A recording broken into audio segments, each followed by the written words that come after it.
Book your free consult online at limitlessmail.com. Early break. Anthony in the mailbag says, good morning, guys. Question for the mailbag.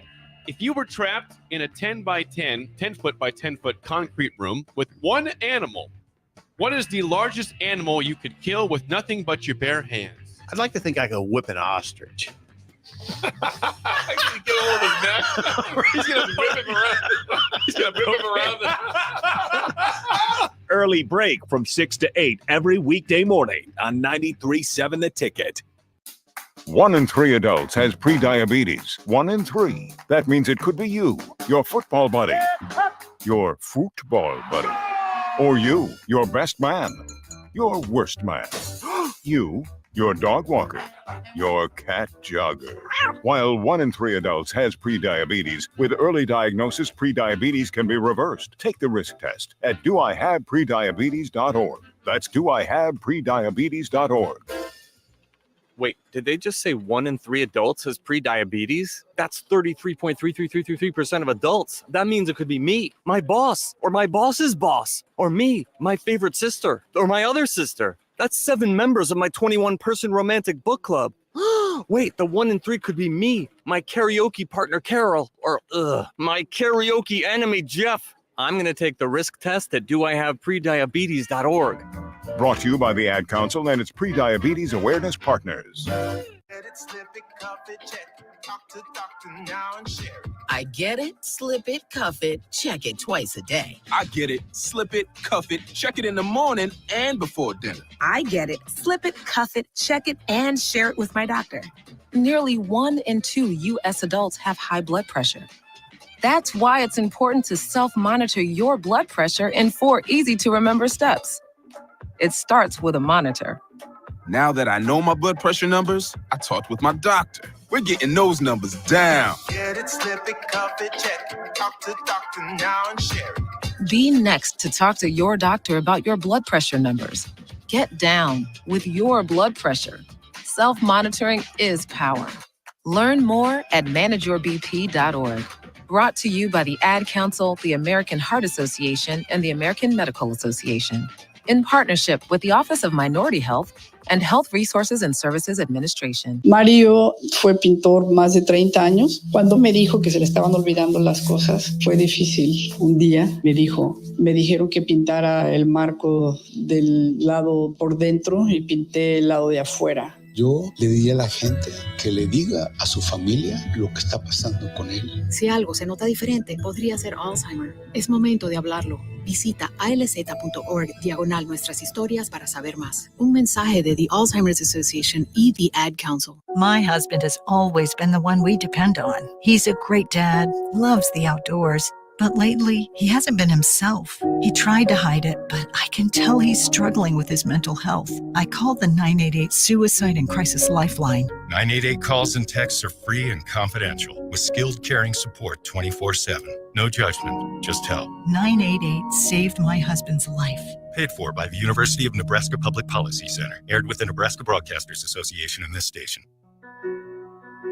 Victor deployed for the first time to Afghanistan in 2003. At 4 a.m, my phone rang. They said, "I regret to inform you that your husband was wounded in action." Victor sustained a moderate traumatic brain injury. I was doing school full-time, and I was also then caring for Victor. One of the most important elements of caregiving is taking care of yourself. I just didn't want to forget that I also had goals and that I also had a life. What I did is I challenged Victor to meet me halfway. There are almost 6 million military and veteran caregivers across the nation. We have our own journey, and we can fulfill that journey at the same time that we are helping our loved one. Visit aarp.org/caregiving for a free military veterans guide to navigate your caregiving journey and better care for your loved one and yourself. Brought to you by AARP and the Ad Council. My husband has always been the one we depend on. He's a great dad, loves the outdoors. But lately, he hasn't been himself. He tried to hide it, but I can tell he's struggling with his mental health. I called the 988 Suicide and Crisis Lifeline. 988 calls and texts are free and confidential, with skilled caring support 24/7. No judgment, just help. 988 saved my husband's life. Paid for by the University of Nebraska Public Policy Center. Aired with the Nebraska Broadcasters Association and this station. This is Lincoln's home for sports talk on the FM dial. Also online at theticketfm.com. On the internet. KNTK FM Firth. 93.7 The Ticket. Live from the heart of Lincoln, America. Welcome to Ticket Weeknights on 93.7 The Ticket and theticketfm.com.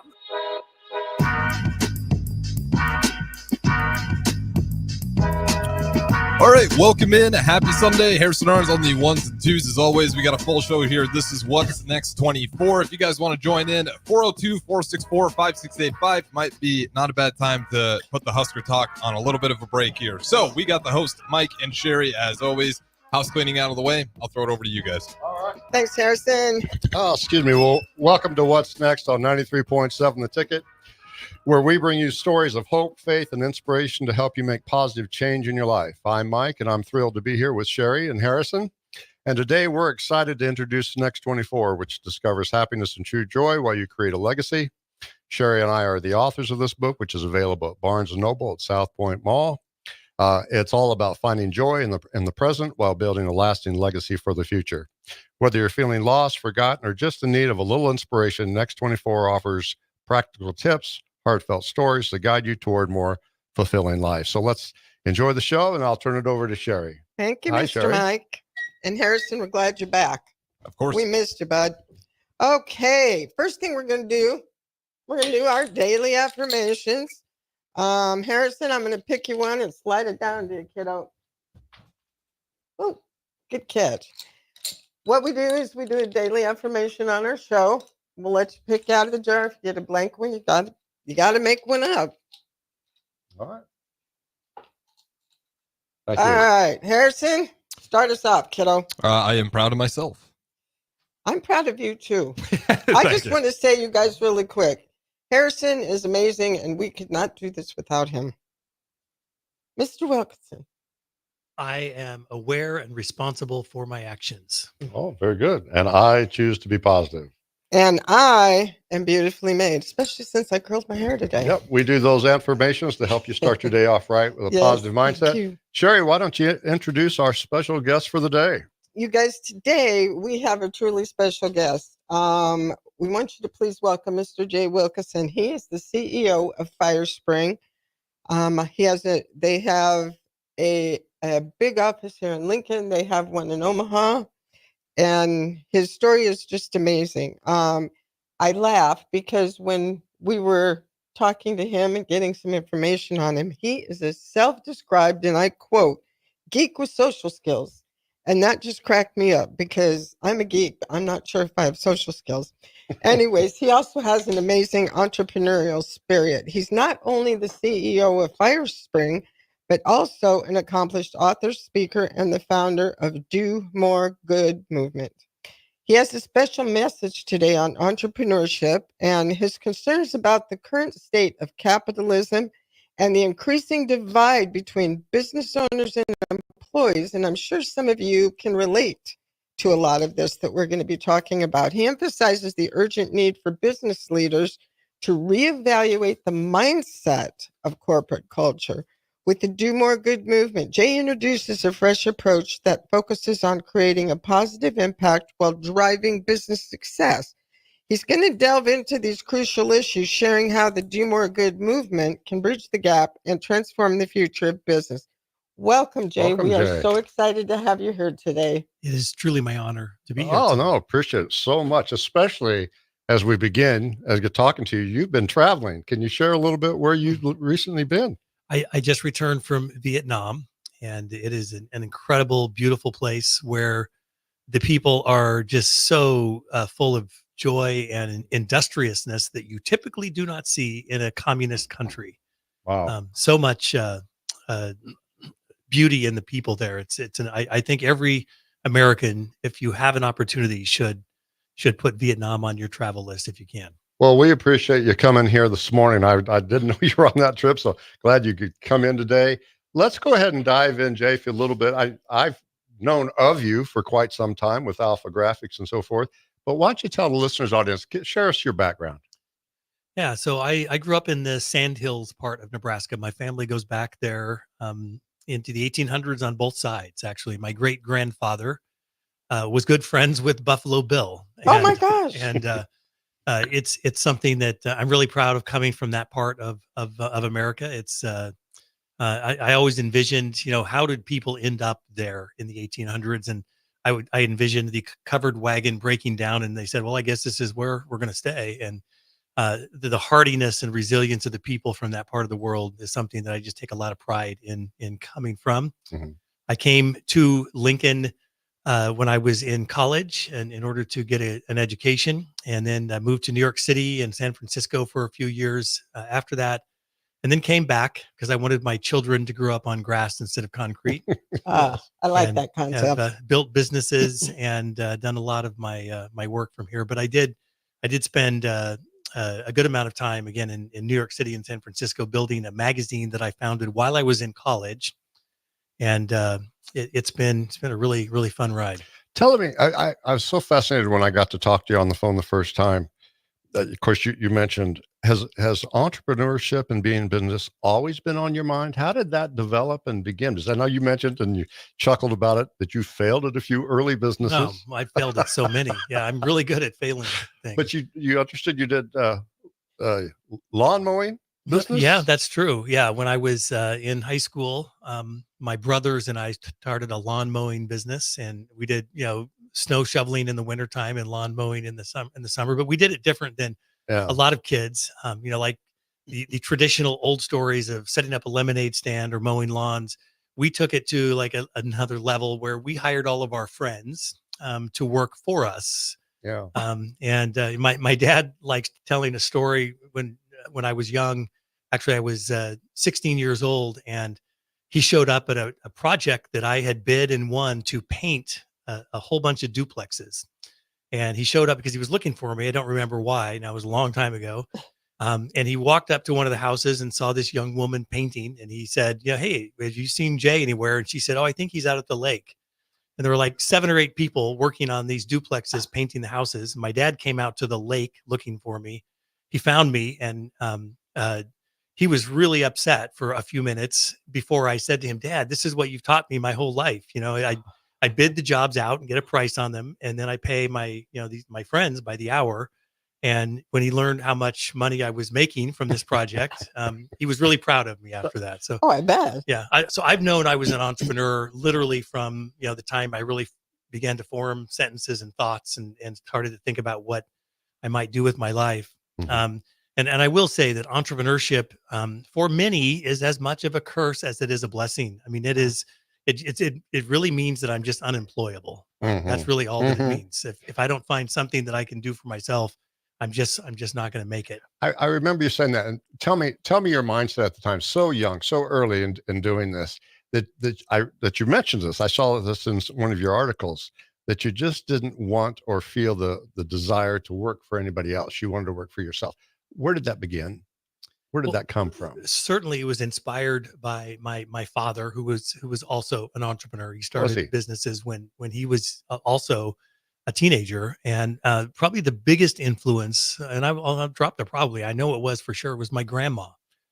My grandma Esther was born in 1901, and she, at the age of 21, took over a moving and storage business that my grandfather had started, or my great grandfather had started, because he passed away when she was in her early 20s, and she ended up running this company for 65 years.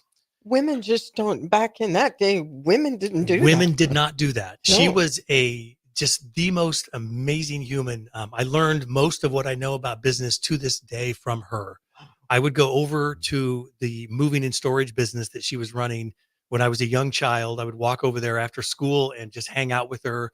And the respect that these men, it was a male dominated business, the moving and storage business. And these employees would come in, and the way she talked with them, the way that they respected and admired her, she knew their children's names. She would, that they would laugh because she was just so funny. And she had a way about her that just commanded respect. And I remember, I obviously wasn't there when this happened, but my parents told me these stories about my grandma, that these men would bring these trucks into the bays, and many of them had transitioned from the horse dray wagons into the trucks, and so trucks were new, and there was no power steering in these things, right? And so they would come in, and they couldn't back them up to the dock, so she would jump in these vehicles and back these big industrial trucks up to the dock and get it just in the right place, and then jump out, and these men would be shaking their heads, and so she was a woman ahead of her time for sure. Wow. Who was would you consider was your mentor growing up? Was it your father? Oh, my grandma Esther. Oh, it was your grandma. Was number one for me, for sure, and my father. Yes, Yeah. the two of them were my business mentors as I was forming. Well, he probably learned from her. Oh, there's no question. Yeah. Yeah, he still to this day talks about her with this deep sense of admiration and respect that I just find beautiful. Well, tell me, prior to the internet, New York seems like a pretty far place away back then. But how did you get the bug to decide this is where I'm going to go, and with the magazine? Well, it's where I needed to go. I Where you needed to go? started a magazine when I was in college. I was still a student at the University of Nebraska, and I just kind of walked door to door, and I sold ads in a student newspaper publication, or actually a magazine publication. And that publication was really successful. And so the next year I added students in Ames, Iowa, in Boulder, Colorado, in Manhattan, Kansas, essentially the old Big 8 schools at the time. Hired students in those schools, and they created their own publication. And the thing that really made this magazine work is it was a local resource guide. So you pointed out the internet wasn't around. The internet today wouldn't have made this possible. But back then, we created the best of list. So best places to get a haircut if you're a new student in Lincoln, best places to take a date, best places to do this or that. So we had all of these. It was a resource publication, and we made an agreement with the local college bookstores in all of these markets that would distribute the magazines to the students as they bought their books the first week of class. They would drop one in each bag. And it worked so well that we grew nationally, and we ended up with over 350 colleges and a distribution of 1.5 million publications. And all of the national advertisers were based at that time in New York City. So I had to move there in order to be able to expand it nationally. It fascinates me, Jay, being so young that you did that. And as I said, prior to the internet, most people have a lot of dreams, but they don't pursue them, or they don't know how to prepare and plan. What was your key in that early time to not only do this, but to go back, prepare, plan, make the right contacts?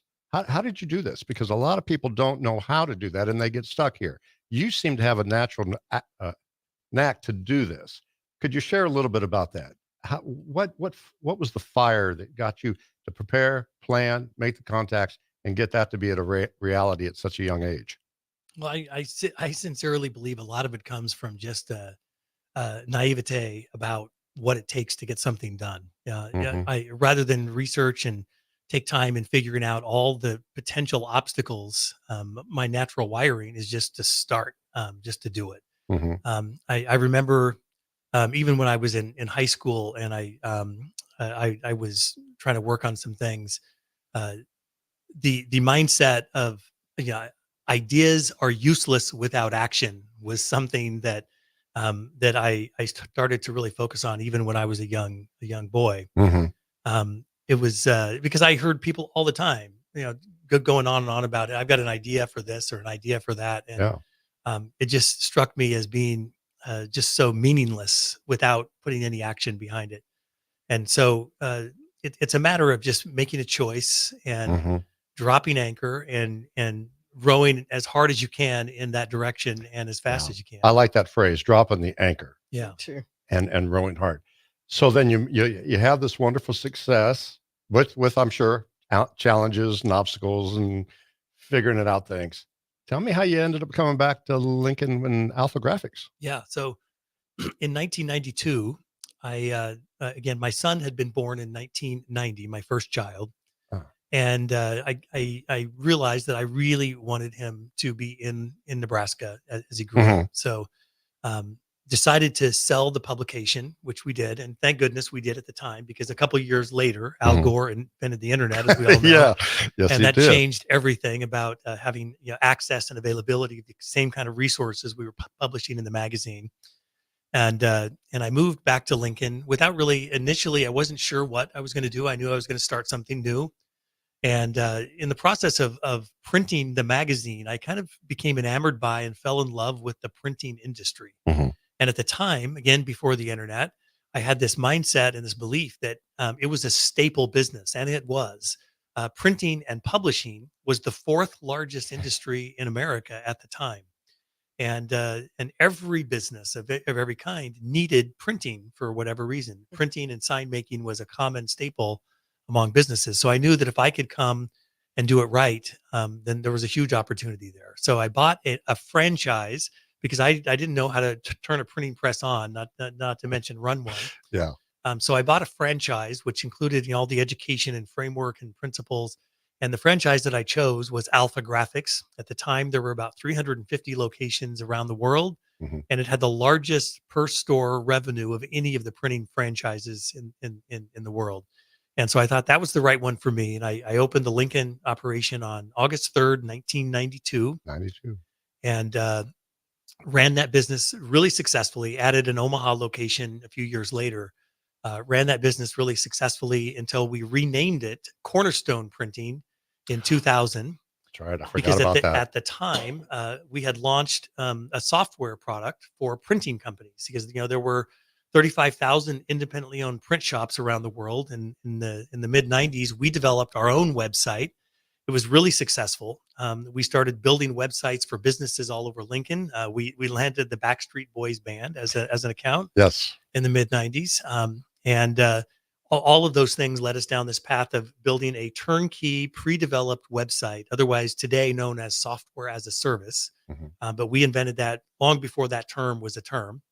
And we started selling websites to independently owned printing companies all over North America.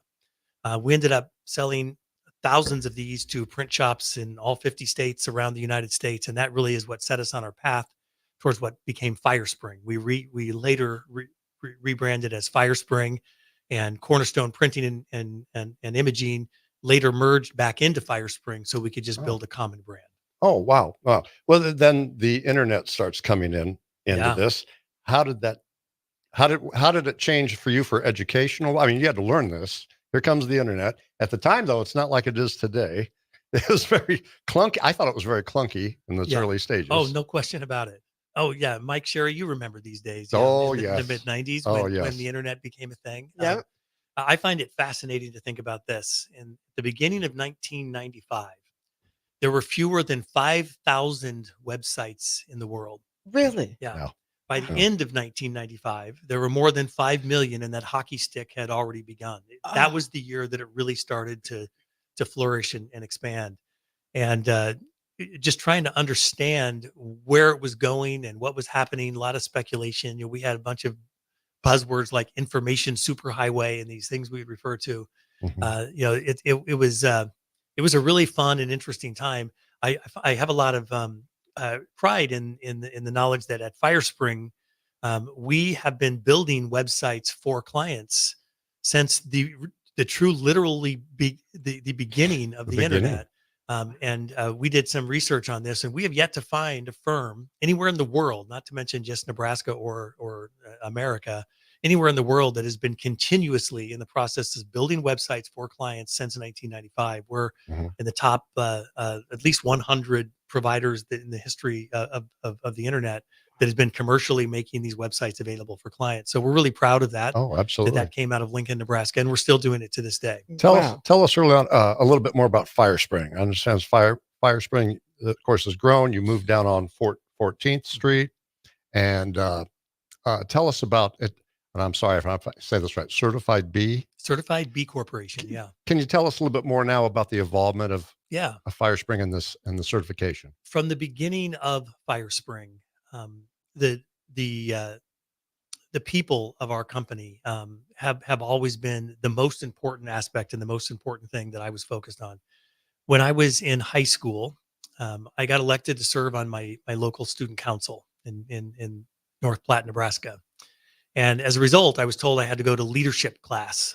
In order, like, that was the rule that our principal had, that if you got elected to serve, then you had to go to this course. And the options were, one, I could go to for 4 hours every Saturday over 8 weeks in the middle of the summer. I could go with our vice principal and learn leadership principles. And that sounded like, oh my gosh, that sounds like the worst possible penance for any high school student. And my vice principal reminded me a lot of the guy from The Breakfast Club that beat Judd Nelson up, or yeah. So it scared the heck out of me to be in a room with him.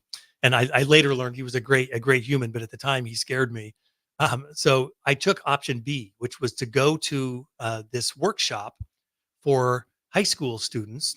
And this organization had a different name at the time, but it's called Launch Leadership. And going to this workshop completely changed not only my life, but everything that I knew about myself. And it taught me servant leadership. It was the first time that I really truly understood, I can have different beliefs than my parents. I don't have to believe what they believe. I'm a sovereign being that can make my own decisions. And I was exposed to other cultures and people and ethnicities that I wasn't exposed to in my little hometown. It changed my life completely. There was a sign that hung on the wall in the classroom where me and the 11 other students, because they take 12 students in a group, there's 500 kids at this workshop, and they divide us into groups called co-ops. And my group, I got to know these kids better than I knew my own brothers, than my best friends back home by the time I left. And there was a sign that hung on the wall that said, I expect to pass through this world but once. Any good, therefore, that I can do, or any kindness I can show, let me do it now. Let me not defer or neglect it, for I shall not pass this way again. That was imbued into my psyche and my soul when I was a kid. I still have that sign hanging above the desk at work. And it became the ethos of what Fire Spring was all about kindness and about respect and about putting people first. And so we started to build a really healthy work culture. And in 2014, we became a certified B Corporation, which we're one of the first 500. There are now nearly 10,000 of them all around the world. And a certified B Corporation just means that we're held to a higher standard. It's really difficult to get certified. They come in and they inspect everything and make sure that you are actually walking the talk. It's not, you can't just sign up and register and go through the process and pay them money and say, okay, we're certified B Corporation now. It's an arduous, very difficult process. So we became a certified B Corp in 2014 just to kind of set a higher standard for ourselves. There are now 9 in the state of Nebraska, and there's a lot all over the world. But it was a really great way to learn from other businesses like ours about a framework and how we can collaborate and work together on finding a better way to build a business, one that serves all of the people in that business and all of the stakeholders, and not merely existing to make money for the owner of the company, which is how most businesses operate. I think it's great. As you were talking about that, and I was reading about you and looking at the world today, and you build this wonderful place with the idea of the love mindset and wanting to help people. Yet the world can be a difficult place. And you talked about 9/11 and the impact that had on your business. Share this challenging story, if you don't mind, when your board decided to say, Jay, you're not making the right decision. Well, that was I call those the dark days. The most difficult situation I've ever dealt with in business, for sure. We had raised a couple $1 million from venture capitalists in order to grow and expand, because we had begun selling, as I mentioned earlier, websites to printing companies. And we had a grand vision to begin rolling products and services and developing turnkey website solutions and other software solutions to an expanded market beyond printing companies. We wanted to expand into churches and nonprofit organizations, because we were called to help and support organizations that truly were the fabric of the communities that they live in and that were making deep impact. And we wanted to be able to provide low cost ability and options for them to have technology, websites, and a presence that allowed them to increase their impact and do better work at a fraction of what they were paying now to have somebody inside, or to develop it internally or whatever. And so we had this vision, went out and raised all this money. We put a bunch of we brought in some interns, some college students, and we sent them on a road show all around the United States. We call it the Real Road Rules, and it was based on the MTV show Road Rules that came out in early 2000, which was the first ever reality show, by the way. We ran a full page ad in the Daily Nebraskan saying, "The Real Road Rules, come join us." And we hired 6 college students, and we put 2 on each team, and we sent them in 3 different directions around the United States, paired with somebody inside our business. And we would go into markets and do a live seminar on how to use the internet to grow your printing business.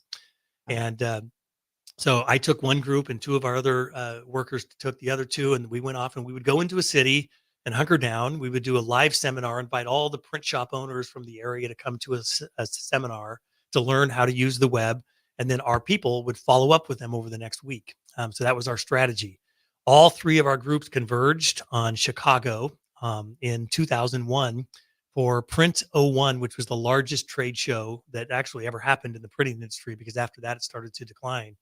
It filled the McCormick Center, the largest, think of about 8 football fields just full of printing equipment, these gigantic printing presses, big iron from all around the world. These vendors would spend millions of dollars setting up their equipment and selling things.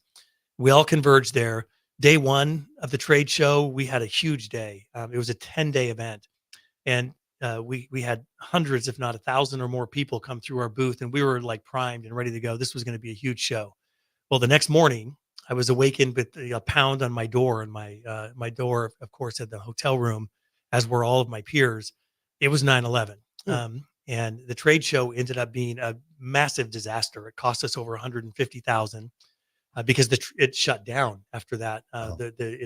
We just had one day in, and then the remaining part of the trade show just got shut down. And then what happened in the next 6 months is that business just kind of evaporated.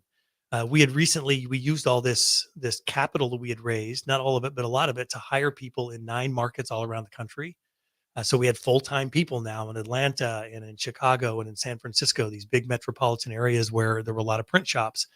And the printers wouldn't even take meetings anymore. I mean, the economy just kind of shut down. Yeah. And the venture capitalists that were on my board came into me and said, "Hey, we've got to lay off half the staff. This is what we've got to do." And of course I resisted, and I ended up digging a trench and fighting with them. And I refused to just lay off half. We had about 35 people at the time. So I had made a big mistake in setting up my board. Again, my naivete was at hand, and I thought, these are people that know way more about business than I know. I was really young, and I thought, I want to have their expertise. So I filled my board. 4 of the 7 board members were from the venture capital firms that had given us money, and unknowingly, and I hadn't thought about it. I guess I knew that was the case, but I hadn't thought about it ever being a potential problem. It put the balance of control and power in my business in their hands. And when I refused to lay off and fire, half of the staff, they fired me as the CEO of my own company. I still owned more than 50%. I still had majority interest in the business, but yet they fired me as CEO. It took me several months to get on my hands and knees and beg and plead with my family, my brother, to go out and raise enough money from friends and family to take the venture capitalists out. But we got that done. Oh, and of course, after that was done, I reinstated myself as the CEO. Wow. Within 2 years, we were very profitable. All of the employees had been paid back in full. And what made it possible for us to get through that is that when in the middle of all of this, the employees of the business came to me. It wasn't my idea. They came to me with an idea and said, "What if we all took a 50% pay cut so we don't have to lay half of us off?" And then additional people who lived in, whose spouse made enough money or whatever, deferred more of. I had a couple people that deferred 100% of their compensation. So basically, we were adding it up on the balance sheet that we would owe it to them if we could ever pay it. And that's when the culture of our business was forged. They just rose to the occasion. Many of those people are still with our business to this day. And it really created the culture of what later, we became known for. Jay, hold on just a minute. We got to take a quick break. We'll come back. Thanks for that tremendous story. We'll come back and we'll move on to the next segment. If you're not advertising your business on your vehicle, you're missing out on a lot of potential clients, and it's time to change that. Automotive Solutions excels in vinyl wraps and company IDs. They offer BG services with free warranties available, and they service all cars and diesel trucks too. They also service fleets, and if you push snow in the winter, get ahead now with your vehicles. Don't forget, ticket listeners receive a service discount on preventative maintenance. Call Automotive Solutions for an appointment at 531-249-5600 and stop by at 2040 Southwest 5th Street in Lincoln.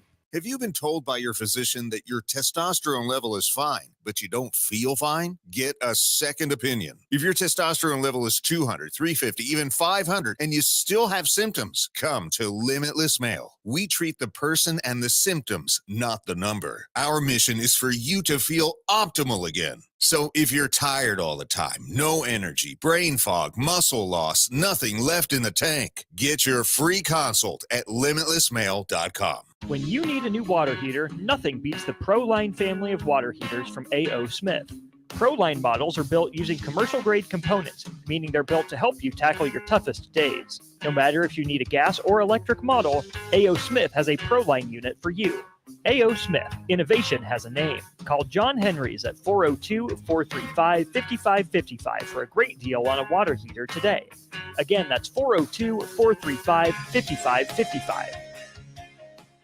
Hey, bestie! Whoa, how'd you snag that awesome set of wheels? I'm in the market for a new car, too. My friends at Members Own Credit Union. You're always in the driver's seat when it comes to your finances at Members Own. Always in the driver's seat, huh? Yep. They set you up with a loan that makes sense for your budget with great rates and top-notch customer service to boot. Looks like we're going to need to make a pit stop. Let's go. I'll drive. Hit the road to financial success and explore auto loan options with your best financial friend, Members Own Credit Union. For details, go to membersowncu.org/drive. Federally insured by the NCUA. It's the best time of the year to order a new John Deere self-propelled windrower from Landmark Implement during the early order program. Hay harvest is a race against time. Order a new John Deere self-propelled windrower to harvest your hay quickly and efficiently while promoting quick dry down for quality hay. Now is the time to lock in the best price of the year. Contact your local Landmark location for full details on a new self-propelled windrower and experience the Landmark difference. Empower a child today with the Teammates Mentoring Program. Hope is only a conversation away when you choose to share your talent, time, and heart with a child. Together, you can build a relationship based on strengths and chart a brighter future, 1 week at a time. Find out how you can be a mentor by visiting LincolnTeammates.org. Become what you needed as a kid by joining the Teammates Mentoring Program today. Hi, Sean Callahan here for Koppel Chevrolet GMC, and we want to thank all of our customers for a great September. And now it's time for our annual Halloween sales event happening right now at Koppel. Get 0% financing at Koppel. You heard right, 0% financing on select new models. Also, huge discounts up to $11,500 are available. It's our annual Halloween sales event. Get $11,500 off or 0% financing at Koppel. So please stop on by or check us out online at koppelcars.com. You'll be glad you did. 0% with roof credit. Wall to Wall Wine and Spirits is your place in North Lincoln to go for all your needs in wine, spirits, and beer. They also have a large variety of cigars in their walk-in humidor, and they have a top-notch walk-in, temperature-controlled, high-end wine bar. Plus, you can enjoy free samples from their tasting bar. There's only one place to go for all your needs for wine, beer, spirits, and cigars. Wall to Wall Wine and Spirits on North 27th Street in Lincoln. As a proud member of the Roofing and Solar Reform Alliance, Coalition Restoration stands out by providing thorough property assessments, personalized customer service, and top-notch craftsmanship. With years of experience in the industry, Coalition Restoration has built a notable reputation for having a team filled with skilled professionals and possessing the expertise to handle any roofing project, big or small. Visit their website today for a free roof assessment at www.coalitionrestoration.com or give them a call at 402-607-8186. You can help fight deadly diseases like RSV and influenza while getting paid for your time. Velocity Clinical Research is now seeking clinical trial participants in your area. Participants can receive compensation for study-related time. No health insurance is needed to join. Find a study near you at velocitytrials.com. That's velocitytrials.com.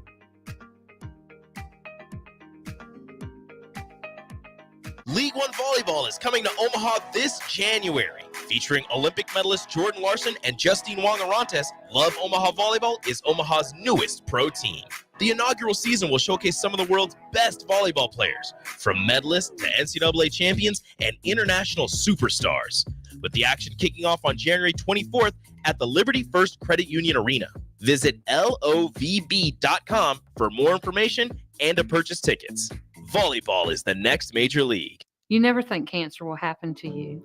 I smoked for over 40 years. My doctor recommended that I get annual lung cancer screening. They were able to catch my cancer at stage 1. It's never too late to quit. Even if you're still smoking, you need to ask your doctor about annual lung cancer screening. Just 30 minutes a year could save your life. Call the Nebraska Tobacco Quit Line, 1-800-QUIT-NOW, 1-800-784-8669. Paid for by Tobacco Free Nebraska. Aired with the Nebraska Broadcasters Association and this station. Coming at you live from the 93.7 The Ticket studio. From the heart of Lincoln, America, this is What's Next 24. With the authors of Next 24, Michael Worrell and Sherry Tills. All right, welcome back in. What's Next 24? Mike Sherry, the host as always. We got a great guest in studio as well. Not a ton of time. So with that being said, we'll throw it over to you guys. Now, this has been a great first segment with Jay Wilkinson, CEO of FireSpring. I'm going to turn this over to Jay. Jay, I'd love to hear all about the Do More Good movement. So I'm going to turn this over to you. Oh, fantastic. Yeah. So the Do More Good movement is a nonprofit organization based here in Lincoln, Nebraska that does work literally all over the world. We exist to educate, empower, and amplify companies and their leaders who are doing more good in the world. And we believe at the Do More Good movement that a dynamic, free market, capitalist economy is the answer. It is not the problem.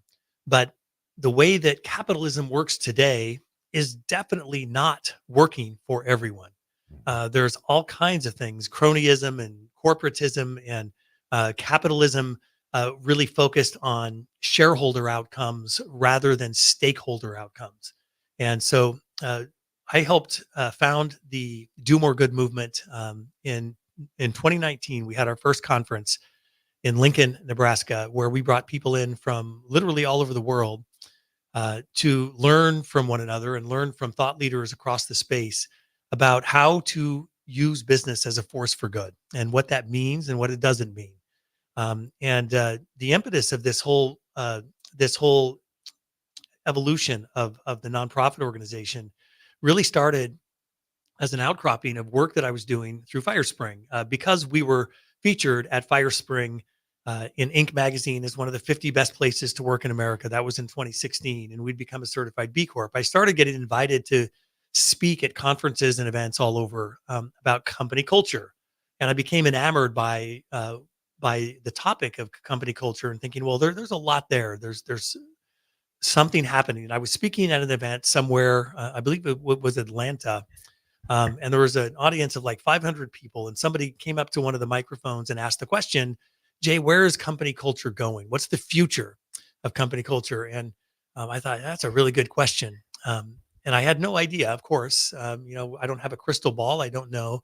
But I remember being so intrigued by the question that I started to do a project around it. And the project was that we started calling and having interviews with leaders of companies who have been recognized on someone's list of the best places to work, all across North America, all across the US and Canada. And over the course of a couple of years, we've now interviewed more than 2,000 business leaders on that work at companies that have been recognized as the best place to work. And we've asked them a ton of questions about what are they doing, how are they approaching work and business differently than others that are not recognized for these kind of things. And we sensed some things emerged, like it was so clear. First and foremost, it's not just about culture. We learned it's also about the cause or the purpose and having a mission or a purpose. If you can put, as Jim Collins calls it, the BHAG, the big, hairy, audacious goal, a 10-year target out in the future that you're aspiring to become. And every employee in the organization understands and knows what that 10-year target is. It adds a huge element of purpose to what they're doing because they're trying to do something. People want to be part of something that's bigger than themselves. It's a natural human tendency. So that was part of it. So culture, cause, and then the third aspect is community. All of these companies had a deep sense of supporting the communities, whether it's their physical community or the communities. If you work with nurses across America, the community of nurses, whatever their community and the communities are, those are the businesses that rise to the top. And so it became really clearly apparent. And so we started to do a lot of work around those things. And within that, we discovered the three mindsets of a do more good company.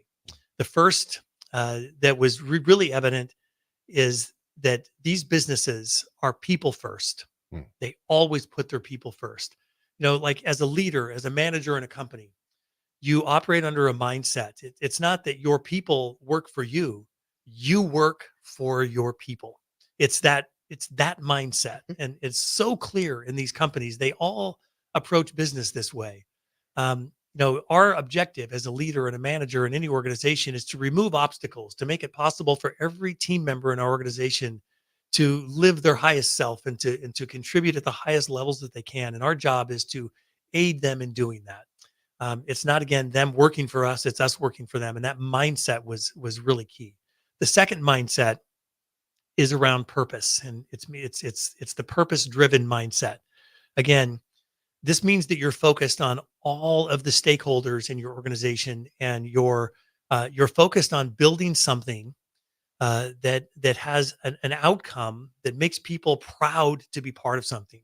Gallup, a Nebraska company, has done a ton of research around this, and they've learned that one of the most important things, in fact, the most important thing for team members to feel connected and engaged in their work is pride. They want to be proud of the place that they work. They want to be proud of the people they work alongside of.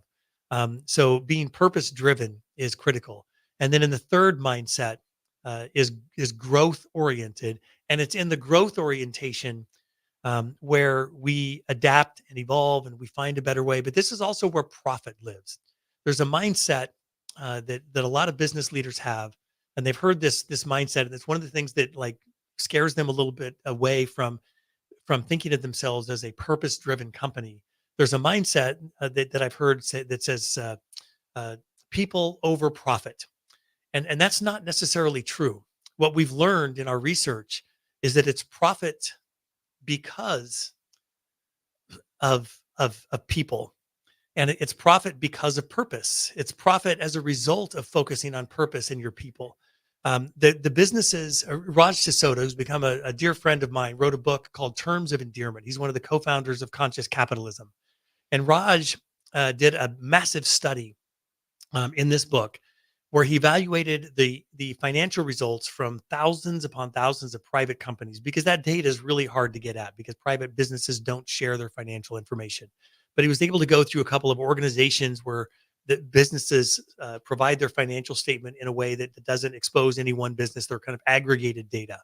And he learned that businesses that referred to themselves as focused on purpose first and people first, businesses that referred to themselves as a purpose-driven company, outperformed their counterparts 14 times in profit over those that do not. Wow.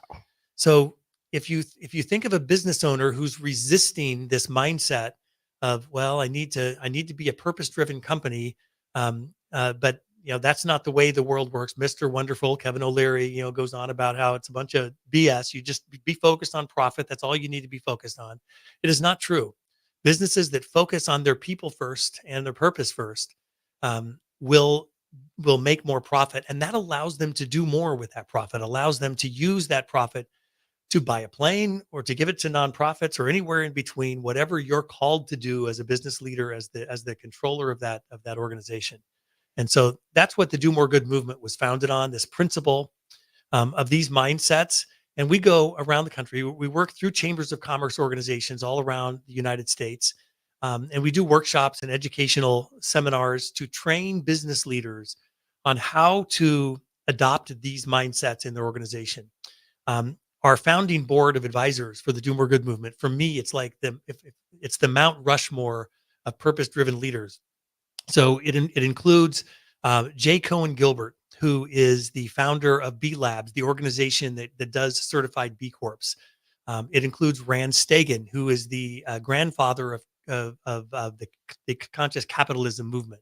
He and John Mackey, the former founder and CEO of Whole Foods Corporation, founded the entire conscious capitalism movement, which is the one that's most known today around stakeholder capitalism. The third is Kate Williams, who is the CEO of 1% for the Planet, which was the original purpose-driven organization that Yvon Chouinard, the founder of Patagonia, created in 2002. And then the fourth of our advisory board that we created the entire movement around is Preeta Bansal. And Preeta is the one I'm most proud of. She's from Lincoln, Nebraska. And Preeta was President Obama's chief legal counsel for the 8 years he was in office. And in that role, she created the first benefit corporation legislation, which is now passed in 37 states, including Nebraska. So any business in the state of Nebraska can register, even if you're a C Corp, an S Corp, it doesn't affect your tax status, but you can register as a benefit corporation in your state. And what you're doing by doing that is you're making a proclamation that as matters come before the decision-making authority of your business, whether it's a 3-person business or it's a 3,000-person business, it doesn't matter. Whoever's running the business and making decisions, when matters come in front of them, we must take into account not just the economic output, but also the environmental and social impact of our decisions. That's really all you're saying by becoming a benefit corporation. And so these 4 advisory board members helped us create the ethos and the work that we're doing. And we do a conference every year here in Lincoln. This next year in March, it will be March 5th and 6th. It's called the ROI of Why, WHY. And we have thought leaders coming in from around the world. Christopher Marquis, the head of the business school at Cambridge University, for example, he's coming across the pond to present. Mercedes Martin, who is a Cuban-born a business trainer, has worked with Fortune 500 companies her entire life, and she's helping transition these Fortune 500 companies to do more focus on how they can build purpose into their organizations. Rand Stegan, one of our co-founders, is coming, and we have the most amazing lineup of worldwide thought leaders around how to build a company filled with purpose. Jay, we need to take a quick break, and we'll come back and we'll continue more with Jay in just a moment.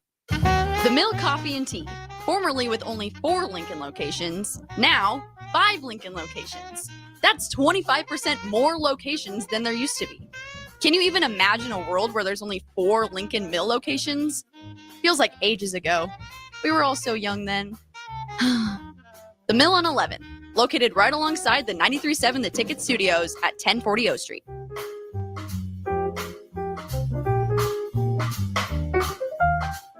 On game day, every play counts. Now imagine having the same level of control in your field. Valley is where farming meets end zone efficiency. With AgSense remote irrigation technology, farmers become the MVPs of their fields. Real-time, play-by-play control means you're always ahead of the game. Score big with simplified irrigation technology from Valley, improving your life both on and off the field. Find your local Valley dealer at valleyirrigation.com. All right, Rico, let's do the final checklist before we head out. We have a lot of people coming to the tailgate today. I'm ready. Burgers? Check. Chips? Check. Icy cold beer? Check.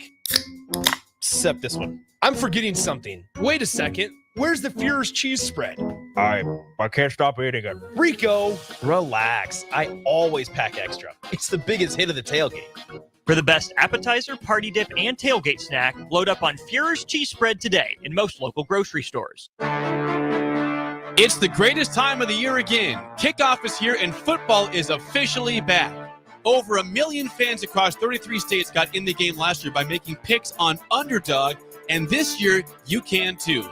Making picks on Underdog is straightforward and signing up is even easier. Just head over to Underdog's simple-to-use mobile app or UnderdogFantasy.com and sign up with promo code EARLY, and Underdog will give you a free pick to use on your first cash pick'em entry, plus up to $1,000 in bonus cash when you deposit. That's Underdog Fantasy, promo code EARLY to claim your new customer special of a free pick and your deposit offer. Must be 19 plus in Nebraska and present in a state where Underdog Fantasy operates. Terms apply. Concerned with your play? Call 1-800-GAMBLER or visit www.ncpgambling.org. This is former Husker and NFL linebacker Jay Foreman. For years, I've suffered from degenerative problems in both of my ankles, but thanks to a thorough and thought-out plan provided by Advanced Medical Imaging, I was able to get my life back with the least amount of pain as possible. While working through multiple options, the team of physicians at Advanced Medical Imaging were there to answer any questions I had. If you're experiencing any pain at all and want to get your life back, go to amimaging.com or give them a call at 402-484-6677. Advanced Medical Imaging, located at 7601 Pioneers Boulevard.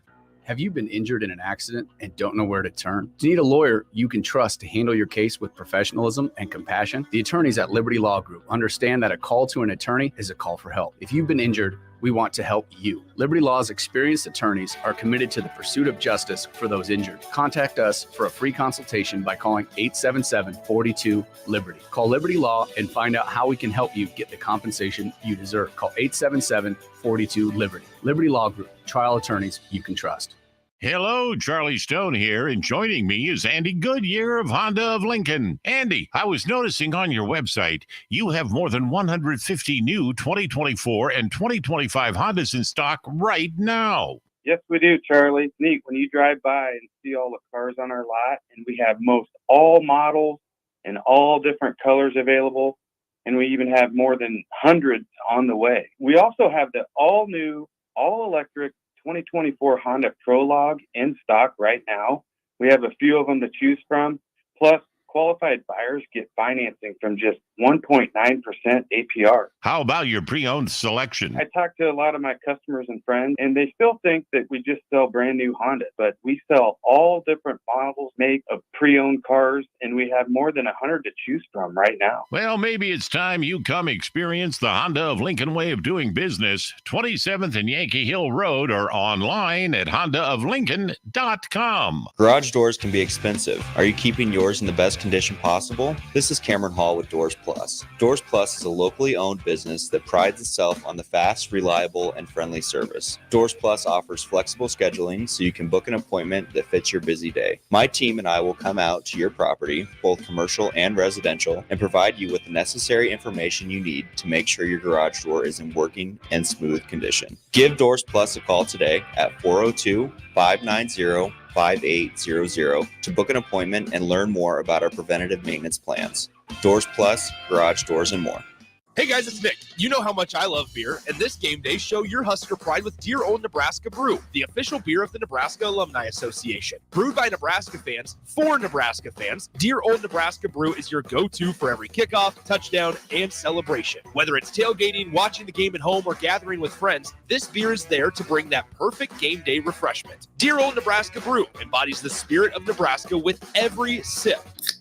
So crack one open and let the good times roll. Dear Old Nebraska Brew, the official beer of Nebraska alumni. Please drink responsibly. Hey Husker Nation, this is Todd Euler, two-time national champion, here to talk to you about Window World Lincoln. At Window World, we specialize in replacement windows, doors, siding, and roofing. Whether you're looking to enhance the beauty of your home or increase its energy efficiency, we've got you covered. And here's the best part. We offer the best for less. Our team is dedicated to providing top quality products and exceptional service at affordable prices. We want to earn your business and make your home improvement dreams a reality.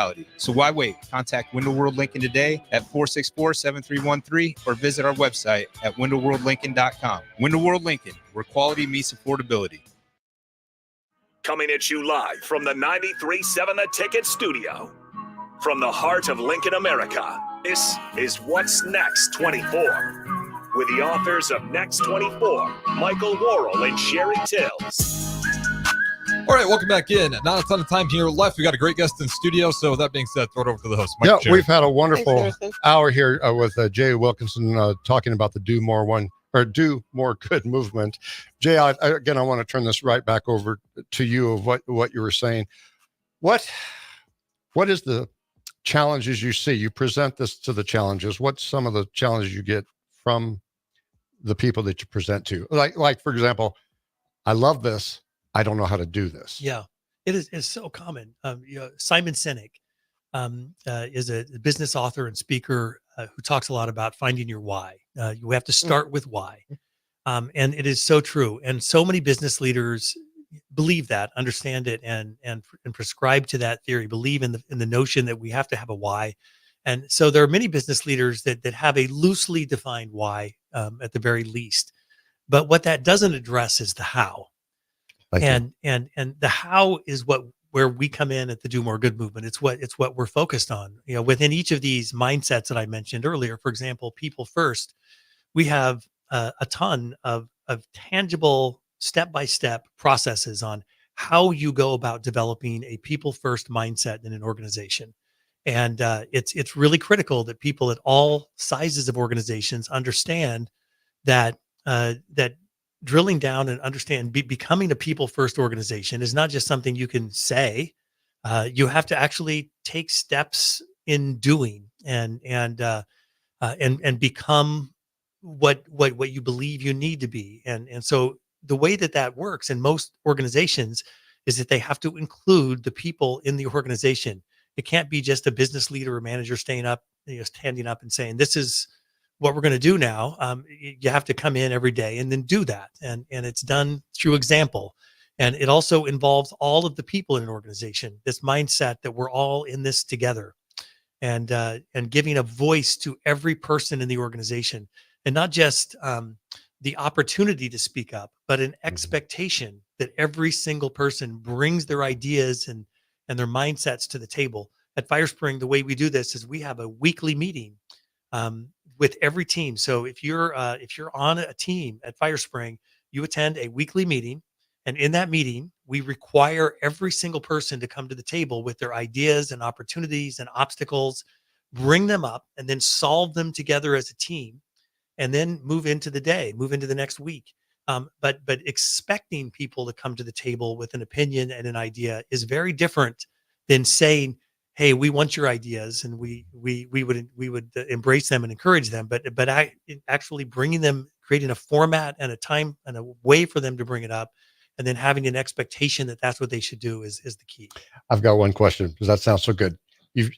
From the moment you opened FireSpring and then brought this new idea through the culture, can you give us some success stories of what you've seen in employee involvement? Oh, so many. The aspect of employees that again want to be part of something that's bigger than themselves. At FireSpring, we have not again it's not something that we recommend they do, but we have an expectation that every one of our team members volunteers one full day for some kind of organization or institution in our community. It can be their church, it can be their school, it can be their scouting or whatever it might be. It can be anything. And their manager every quarter, when they sit down and have a quarterly conversation, actually ask them how they're doing. They follow up with them, and they hold them accountable for volunteer service, just like they hold them accountable for getting their job done inside the organization. And that creates a mindset. Yeah. As usual, we say every week, we wish we had more time, and hopefully someday we can turn this into a 2-hour show. But we're down to our last couple minutes. Jay, once again, we're going to hand you the microphone. We want you just to speak from your heart, but give people information how they can sign up for this event in March, and what you want to tell the city of Lincoln, Omaha, the surrounding areas, anybody who's listening. Well, I'll start with just mentioning that if you are interested and called to participate in any way, to learn from from your peers across Lincoln, across the world for that matter, just simply go to domoregood.com, which is our website. And there's a lot of information there about the movement, the work that we do. But there you can register for the conference, which is, again, March 5th and 6th. The first day, March 5th, is full of workshops. We're going to be posting the workshops within the next couple of months. We're kind of finalizing the format and the various speakers. We have just amazing thought leaders that are going to come in and facilitate these for us. And then the 6th is a full day conference style. We'll have a lot of immersion and facilitation, and a lot of opportunity to interact with the other guests there. It's really intended for people that are in leadership in any size business. It can be a 3-person operation, again, to 3,000.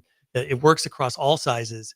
And also emerging leaders in those companies. So if you are someone in a business and you aspire to step into a position of leadership and you want to learn principles that will help you do that, this is also a good a good venue for you to learn those And things. nonprofit, for-profit, churches, I mean, across the whole board is what you're talking. Yep, they can all participate and be part of that. Jay, we need to conclude for today. We appreciate you so much. This is needed. This is valuable. Keep on doing what you're doing. We appreciate you. Thank you again, Jay. Appreciate We'd like it. to have you back on again Thank you sometime, so too. much. I think we have a lot of right. things we could still talk about. Until But next thank time, you. we'll see you next week. Thank you. Thanks, Harrison.